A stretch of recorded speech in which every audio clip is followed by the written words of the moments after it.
world order on trade has begun. A sweeping round of higher taxes on tariff rates on exports to a single country that went into force earlier today.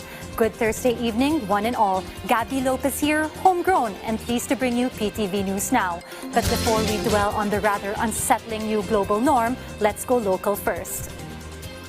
President Ferdinand R. Marcos Jr. said the Philippines cannot avoid being affected if tensions between China and the U.S. escalate into a military conflict over Taiwan, citing the country's geographic proximity and the presence of over 160,000 Filipinos on the island.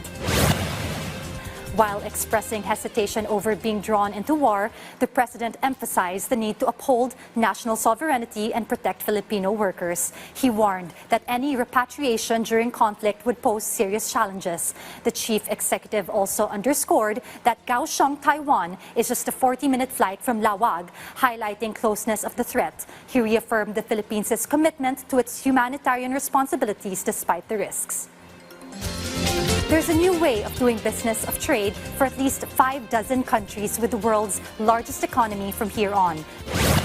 True to his word, and after a series of pauses and prolonged deadlines, Donald Trump vows to raise tariffs on countries with the trade surpluses to the United States took effect today. Some 60 countries, to include the Philippines, will have to pay new tariffs ranging from 50% in the case of Brazil to 35% in Canada, 15% for Japan, Jordan, Iceland, Norway, and 10% for the United Kingdom. The operative phrase in the previous statement being, will have to pay.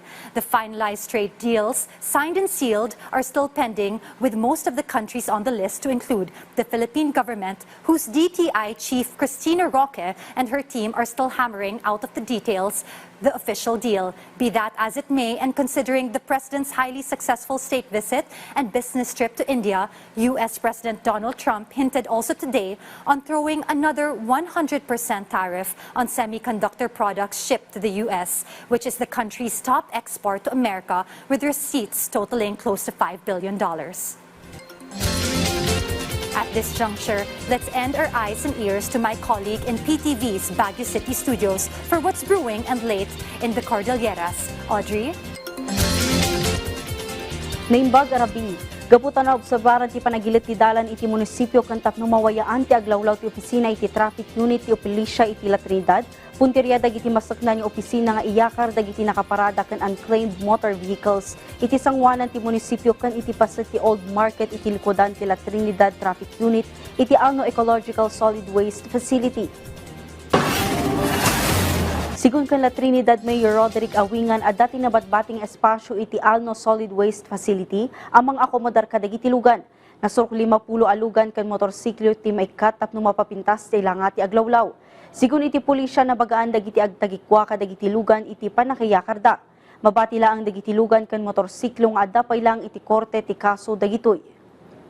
Yung mga confiscated na mga vehicles natin, yung mga motorsiklo na kinonfiscate ng mga pulis natin para madiklag lang yung dito sa ating munisipyo. Yung ating mga investigator on case na may hawak yan is they have to coordinate doon sa mga owners nga na itong mga motor na to is dadalhin namin yan doon sa impounding area sa may Alno.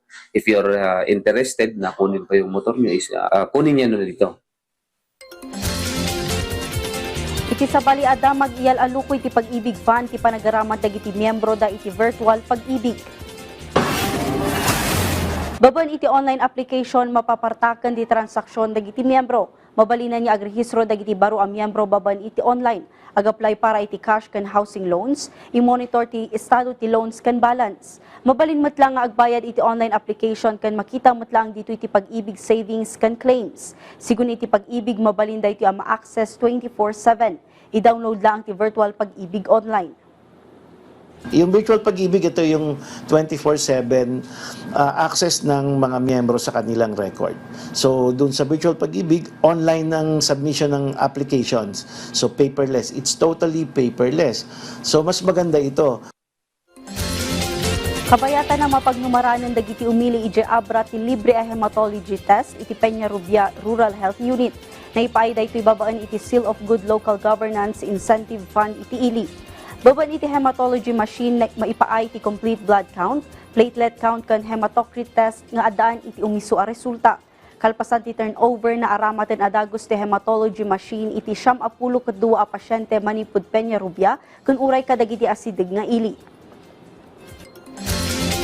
Dagiti damdamag manipud diti PTV Cordillera siya ni Audrey Villana na imbag Arabi. Many thanks, Audrey. And with that, we call curtains on tonight's show. Join us anew tomorrow night for the sum up of events here and elsewhere in the week just passed in the Global Roundup. This is Gabby Lopez wishing you all a restful evening ahead, and thank you for watching PTV News Now.